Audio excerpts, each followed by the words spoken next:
All right. Well, good morning, everyone. I'm going to get started.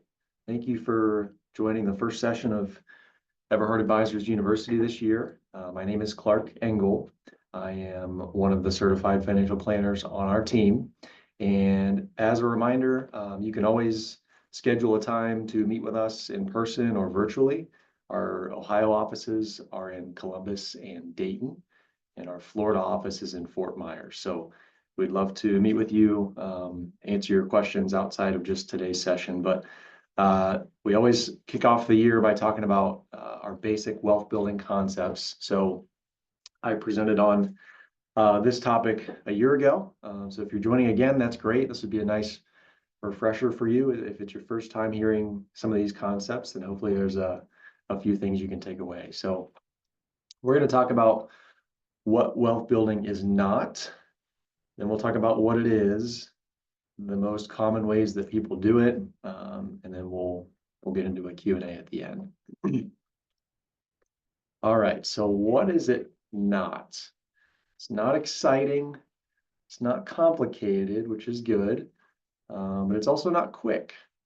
So that may be a little counterintuitive to what you've heard about wealth building before, but I've got a few quotes to share with you. So Paul Samuelson, who was a Nobel Prize winner in economics, he said, investing should be dull.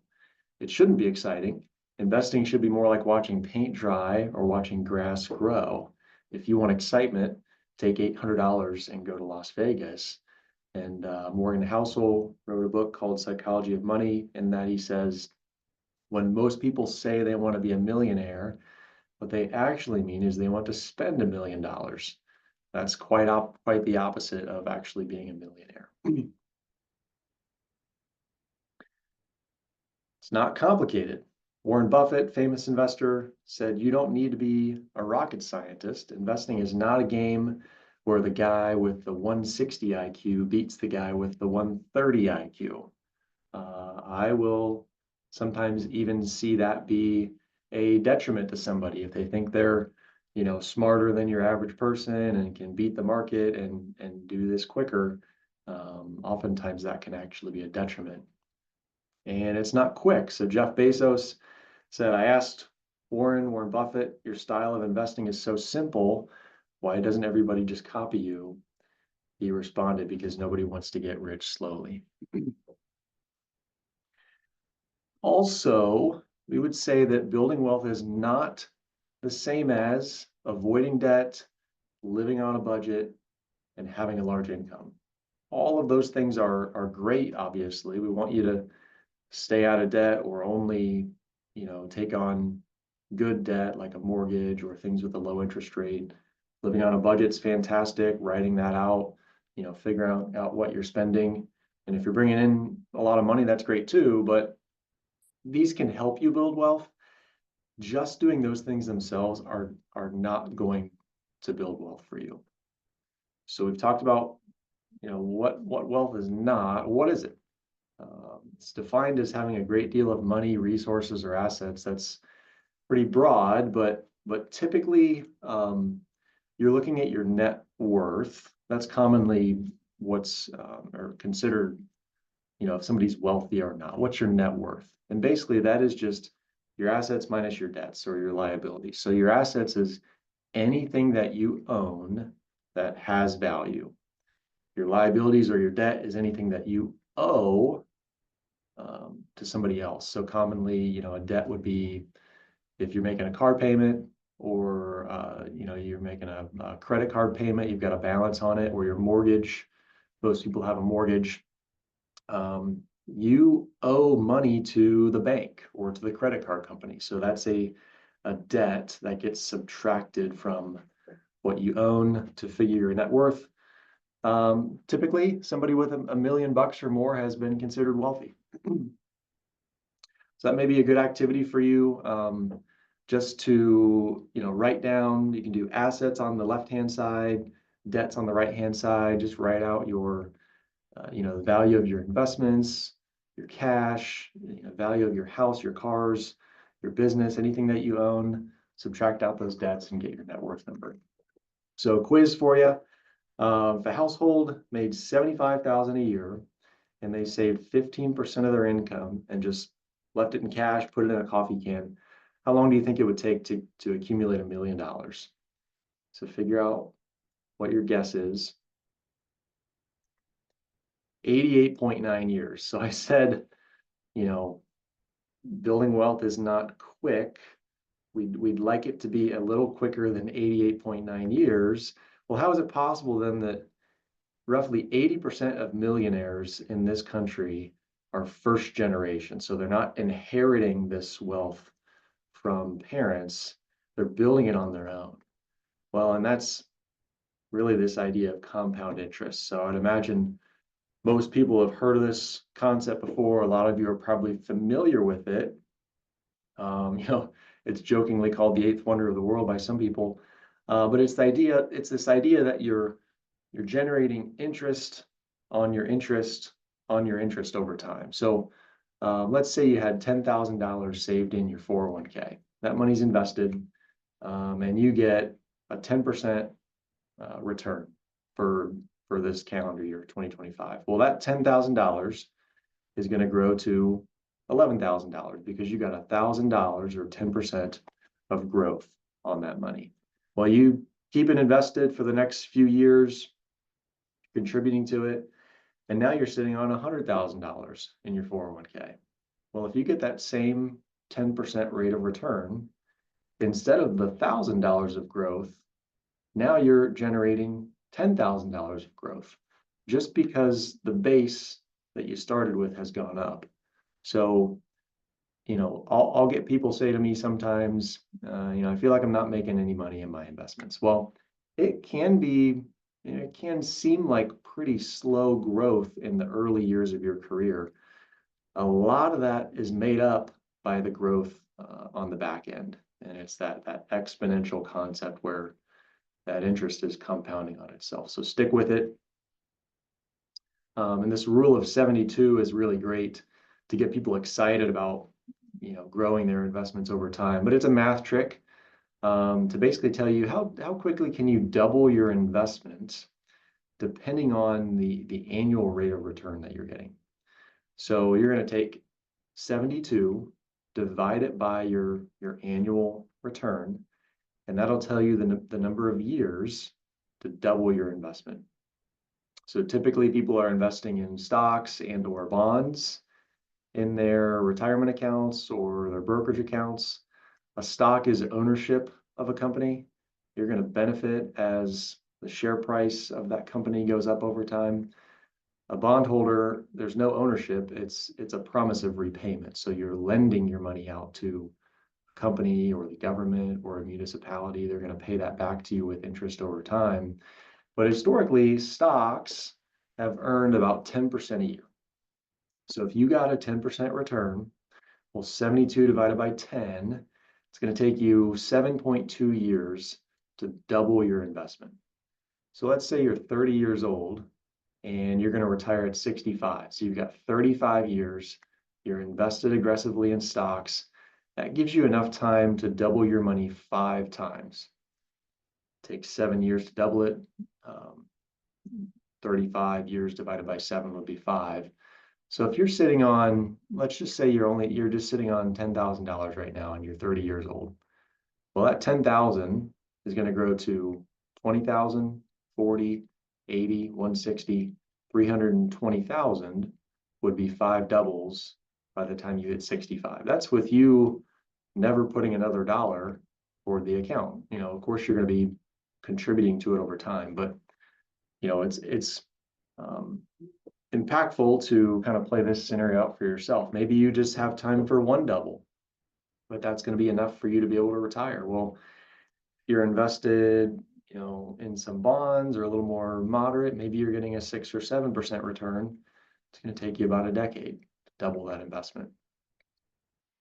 And this is a common question as well. So, it's how much money should I have saved up at this point? I'm 40 or I'm 55. What does your average American have saved up? Well, this is a good metric used by our industry to say what times your salary should you have saved up to be on track for your retirement. So you're 30 years old, you should have half of your annual salary saved by that point or invested. When you get to 35, you should have one times or your actual salary saved up. By 40, it's two times, and you can see up and up till by age 65 to be able to retire. Ideally, you'd have about 11 times your current salary saved up. Now, those are, generalized metrics. It's different for each person, but compare what you have to this and see if you're behind or ahead of schedule. And again, you're welcome to talk through that with us. We can put a plan together to get you on track. So we talked about what wealth building is not, and then what it is. What are ways that people actually do this? So 99% of Americans are using one of three vehicles to build wealth. They're either owning a small business, they're investing in real estate, or they're owning stocks. So we kind of talked about stocks. You don't have to do all three of these things to build wealth. I would argue that you probably have to do at least one, unless you are going to win the lottery or you're a, celebrity or an athlete that's going to strike it big that way. You're probably going to use one of these three vehicles. They're very different. Owning a business, there's a lot of time and energy that goes into that. You are, you have to have a great idea. You have to generate customers, figure out how to run the business over time efficiently. There's a lot of work that goes into that. Real estate, you need to find an appropriate property to buy, find tenants to pay you that monthly income, maintain the property as expenses come up. There's some, you're either going to do that yourself or hire a property manager to cover that.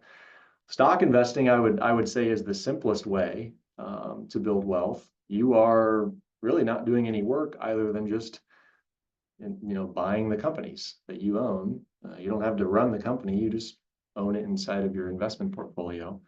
But like I said, stocks have typically returned 10% over any long period of time. Owning a business and investing in real estate, there's different risks there, but generally there's a bigger upside and there's a bigger downside as well, your returns. So I'm going to first make the case for stocks here, and we'll look at this almost 100-year time period back to 1926. Well, $1 in 1926 would be the equivalent of $16 today with what inflation has done. Inflation averages about 3% a year. So you would need $16 today just to buy you the equivalent of what $1 would have in 1926. Well, what if you would have invested that $1 into government bonds? So you've got treasury bills, which is a short-term government bond. You've got long-term government bonds. Those grew to $22 and $194. So some growth there, but not a ton. You can see those two lines at the top with stocks. You're looking at growth of $1 to 14,000 if you invested in large U.S. companies, or over 37,000 if you invested in small U.S. companies. Those are typically a little higher risk, more growth potential. But really, the idea is that stocks, if you have the time, that's been the way to go for the last 100 years. There's bigger swings up and down year to year, but if you have time on your side, very likely you're going to lock in a higher rate of return by taking on that ownership of these companies. And this is one of my favorite concepts that I show. We're looking at calendar year returns over certain periods of time. So basically, this is going back to World War II. We've got an 80-year time period here. We like to look at these longer time horizons just to get appropriate metrics and trends as to how stocks are moving. But the best 1-year return that we've seen over that 80-year period in the stock market was a gain of 50%. The worst 1 year was a loss of almost 40%. So if you're investing your money for 1 year, there's a 90% variation of what your outcome has been. If you've got 100,000, you could end the year with 150,000, or it could have gone down to about 60,000. So really wide range of outcomes. The important thing here is that range shrinks in as you lengthen the time horizon. So if you have 5 years to invest before you need to withdraw that money and use it, well, the best 5 year stretch ever, you earned 27.7% per year on average. The worst stretch was you lost 4% per year on average. When you hit that 11-year mark, there's actually never been an 11-year period of time where stocks have given you a negative return. You can see the best stretch there was 19% a year. And taking this out to 30 years, this is actually most shocking to most people. The worst 30-year period that stocks have ever had was you gained 9.6% per year. The best was 14, so not a whole lot of variation there when you get out to 30 years. I would argue that stocks actually become less risky than bonds when you're investing for these 20 and 30-year time periods. And I say that because of what inflation does. It eats into your purchasing power over time. And that's especially important for retirees who are living off of their investments or pensions or Social Security.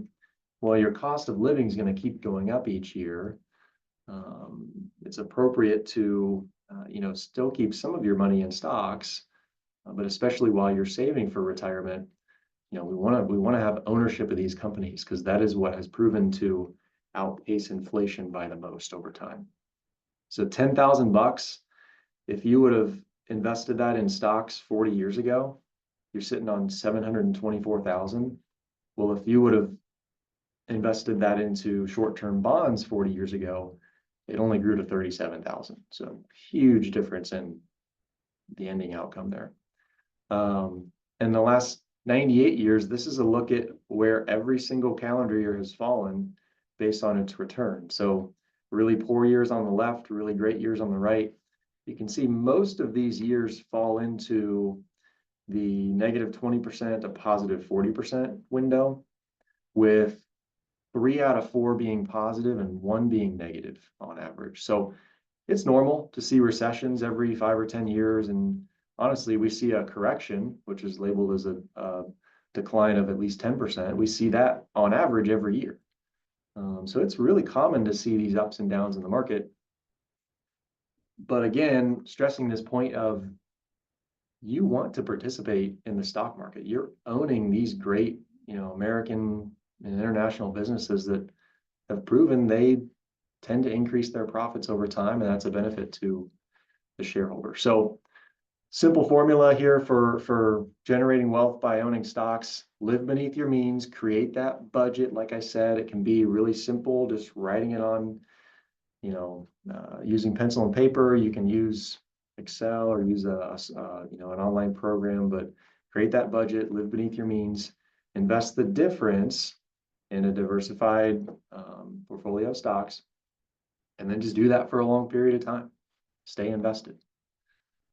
So Peter Lynch, investor, said that the real key to making money in stocks is to not get scared out of them. One of the biggest mistakes that I see people make is you see a 10 or a 20 or 30% drop in a year, and it's natural to be nervous about that or be stressed. I don't want to see my own personal accounts go down. It'd be nice just to have a linear line moving northeast of 10% every year, but there's risk to investing your money. It's a necessary risk to outpace inflation. The big mistake that you can get is selling when you see that decline or halting your contributions after you see a short-term decline. So this diversification word gets thrown out a lot. It's jargon to say you want to own the whole economy. You want to spread out your money to hundreds, if not thousands, of different companies. You do that through buying a fund or multiple funds. Stay consistent, make those same contributions over time. Generally, if you're saving 10 to 15% for retirement, that's a good number. Anything on top of that, you're welcome to invest as well, but try to do at least that much. Take the emotion out of it. We're not into predicting the market or trying to time the market. Like I said, it's normal to feel stressed when the value goes down, but it's not a bad thing for you, while you in your working years, because now you're buying into all these companies at cheaper prices. You're putting in that same $100 a week or $200 a week. You're buying them at discounted prices. So don't try to time the market. Stay invested through good and bad stretches, and do this for a long time period. All right, so switch gears here for a minute. So another quiz. We talked about stocks. So what about real estate? Which one should you invest in?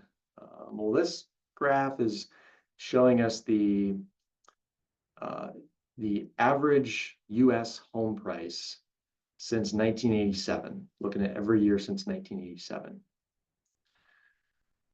Well, it's averaged growth of 4.49% each year over that almost 40-year stretch. Well, 4.49% is not bad, but we saw that stocks have averaged about 10%. So I would say that simply owning your home is not going to make you wealthy. It's a good thing to own your home. You're building equity in it. You've got your own place that you're not renting from. You're in control of your property, but generally not a way that people have solely built wealth at 4.49% a year. The way that people have built wealth in real estate is by using leverage. So I'm going to try to simply lay out this example for you, and hopefully this is a great takeaway. But let's say you're buying $1 million property. Maybe it's somebody buying an apartment complex or a office space or something along those lines. Let's say you buy it for $1 million in cash. You put everything down in cash. You generate $100,000 of gross income. We're not going to assume any other expenses just for simplicity, but you don't have any interest expense because there's no loan on the property. So you generated $100,000 in rent. Well, that 100,000 divided by the $1 million that the property is worth is a 10% rate of return. So that's not bad at all. You got 10% for the year. But what if we use leverage? Let's use some of the bank's money to invest in this property. So now we're buying the same $1 million property, but we're only putting down $250,000 of our own cash. We're going to take out a loan from the bank for $750,000. So let's say we earned the same gross income, $100,000 of rent was paid to us. Well, now we have an interest expense. So if your interest rate's 4%, I know interest rates are a little higher than that today, but we're using 4%. Well, that's $30,000 of just interest expense on that $750,000 loan that you have. So we're going to net that out of your income. So your net income is $70,000 compared to, well, your net income was $100,000 when you just bought the property outright. Well, your internal rate of return is actually higher by taking on that debt because your denominator, how much you put in is only $250,000. So you earned $70,000 from a $250,000 investment. That's a 28% rate of return. You earned more net income on the other example, but you had to put a lot more money in. So your rate of return is lower. Well, this is a 28% return, and then you can go and do this with 3 more properties, would be $1 million that you're putting down. So this is a great way that people have increased their rate of return through real estate investing. Now there's risk involved here, like I said. Anytime you have leverage, you owe money to the bank. So you need to make sure you have consistent net income, consistent tenants. You're buying properties that will be good for you. All right, couple additional wealth building tips. Establish an automatic savings plan. That's a great way to go about it. The beauty of the 401k is it's done for you. So you say, I'm going to save 5% or 10% of my paycheck every pay, and I'm getting the company match. But you can do that in an IRA or a brokerage account as well if you're opening that up through your advisor or managing it on your own. set up that automatic plan. You know it's going in there each paycheck or each month. Just let it do its thing for you. Don't concern yourself with, displaying high social status. This is gonna free up cash flow for you.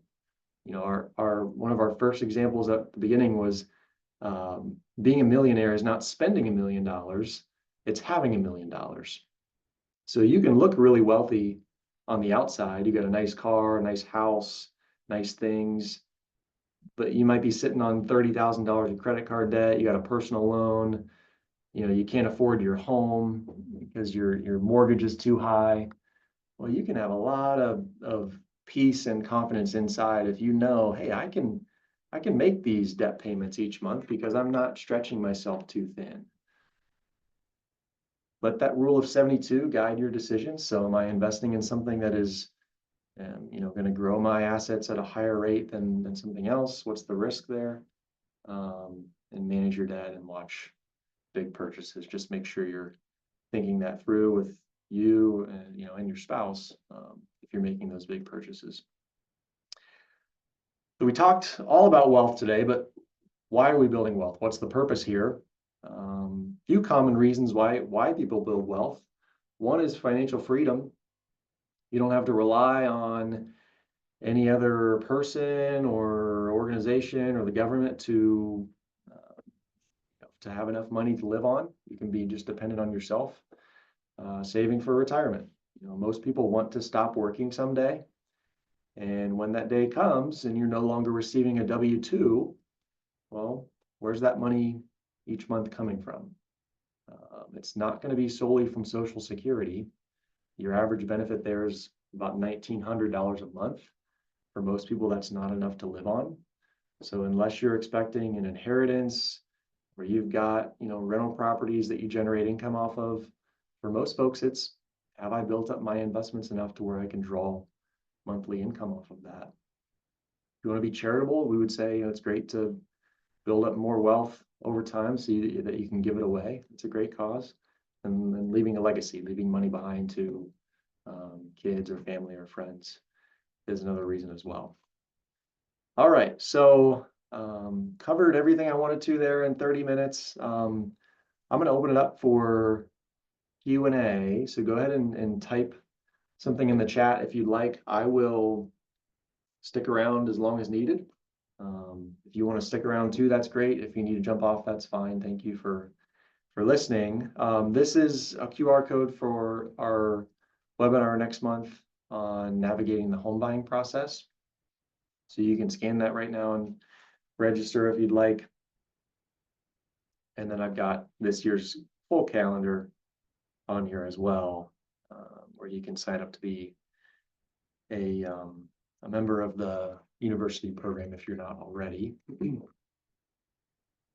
And then here's our contact information. So like I said, we're in Columbus, Dayton, and Fort Myers. Would love to hear from you and field your questions. It could be something simple, or we could have a full, retirement planning meeting.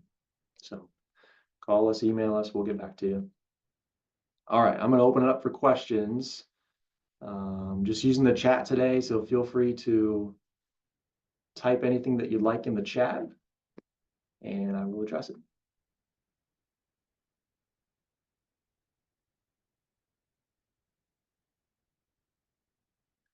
There is a recording of this. You will get this recording emailed to you likely tomorrow.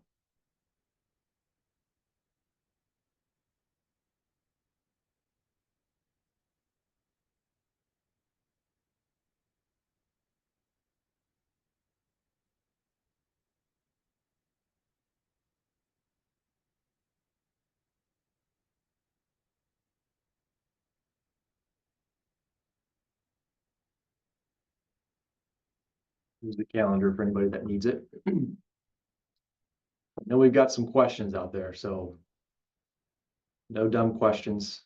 It's happy to answer anything.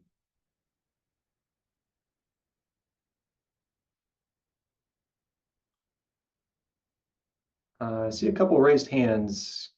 Can you guys just type your question in the chat? That would be best.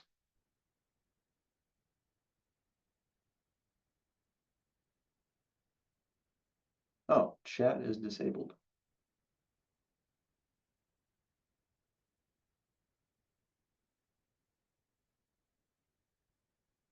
Hmm.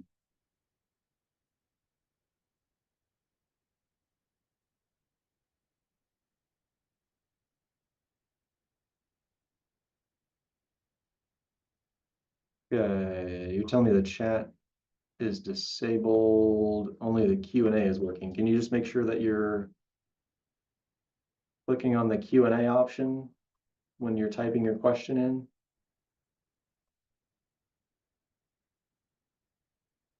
Sorry about that.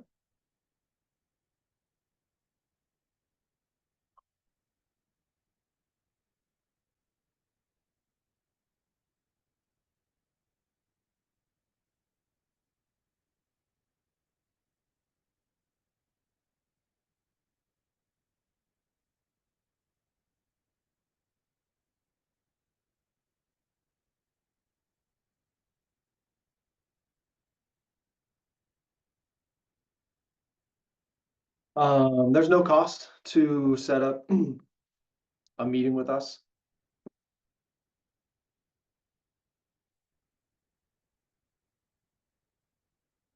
What should we be investing in when it comes to the stock market? Depends on how much time you have. If you have, 10 years or more until you're going to touch that money and you want to be aggressive, then stocks would be appropriate. Typically, you want to have that diversified portfolio.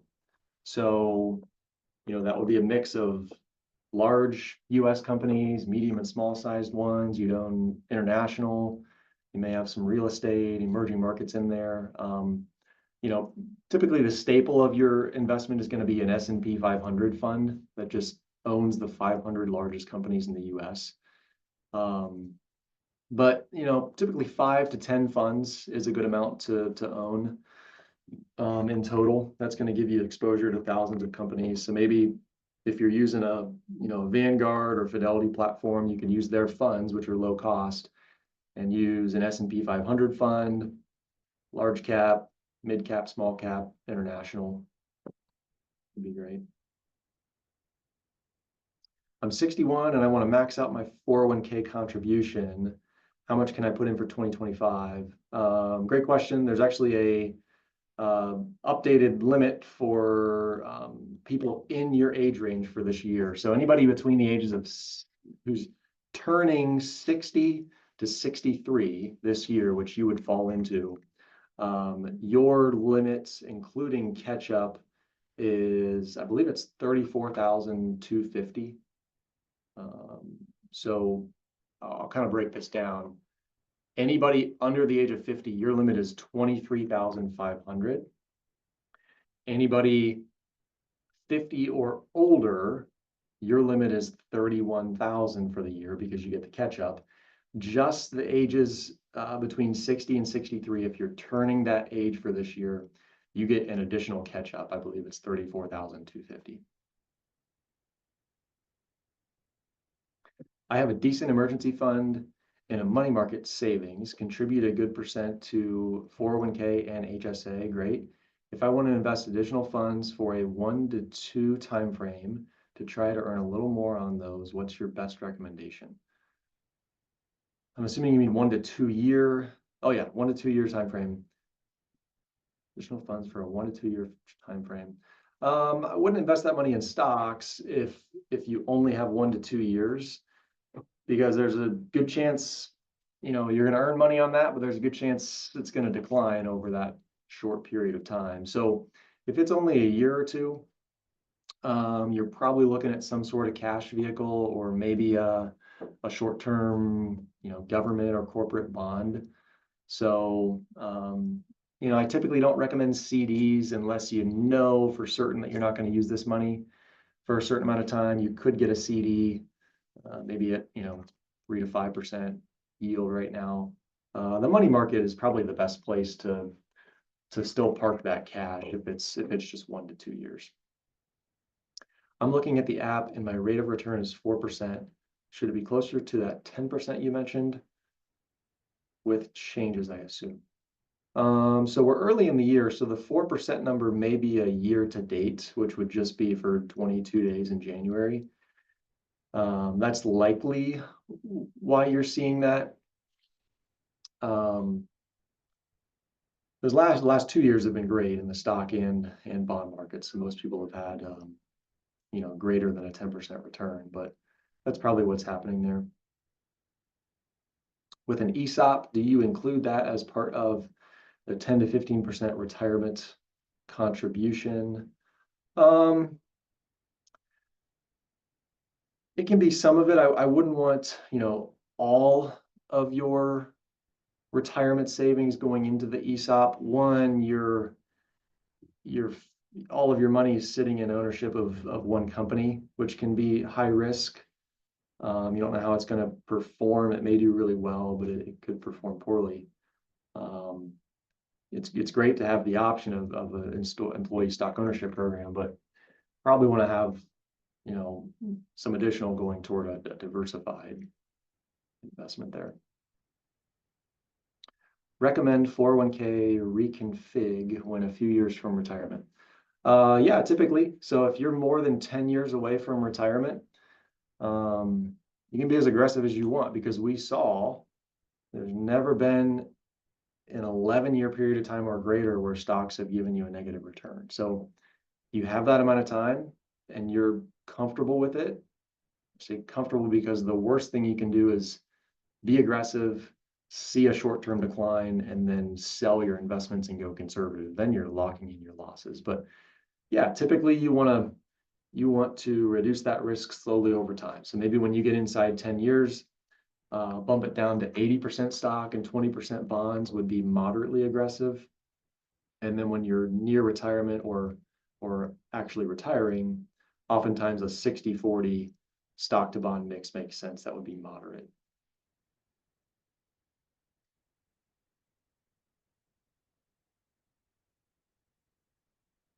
Great questions, everybody. Keep them coming if you'd like. I'll continue to stay on.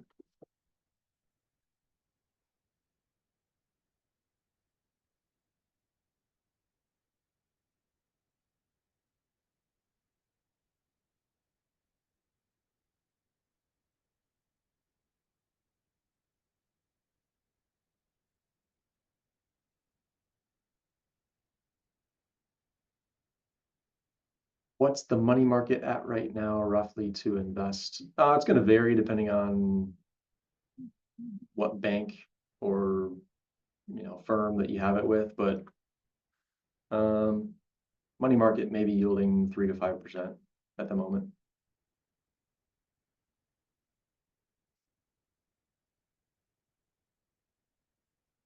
So to add on to that, you want to have an emergency fund, of course. Somebody brought that up. Have at least 3 months of living expenses sitting in an emergency fund. You need to be able to get quick cash if your water heater goes out or your car breaks down or you've got a medical bill. Keep that money in cash. Anything above 3 months, we want to see you invest those dollars.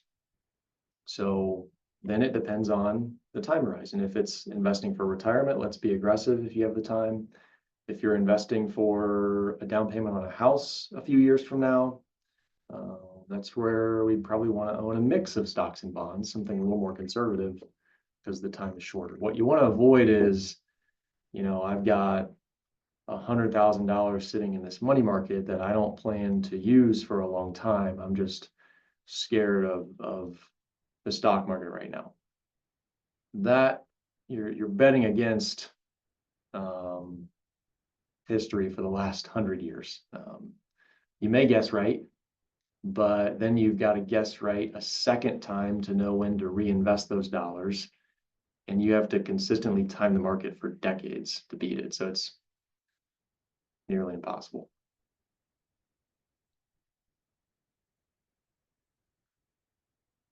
All right. Any other questions? Appreciate those that have stuck around. Hopefully this was very helpful.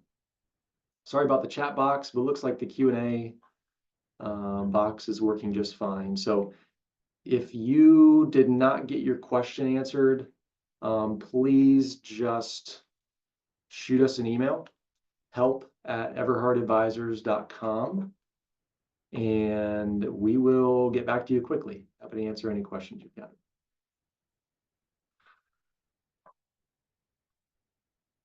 All right, well, I don't see any other questions as of now, so I'm gonna go ahead and jump off, but thank you everybody for joining. Have a great day, and we look forward to hearing from you.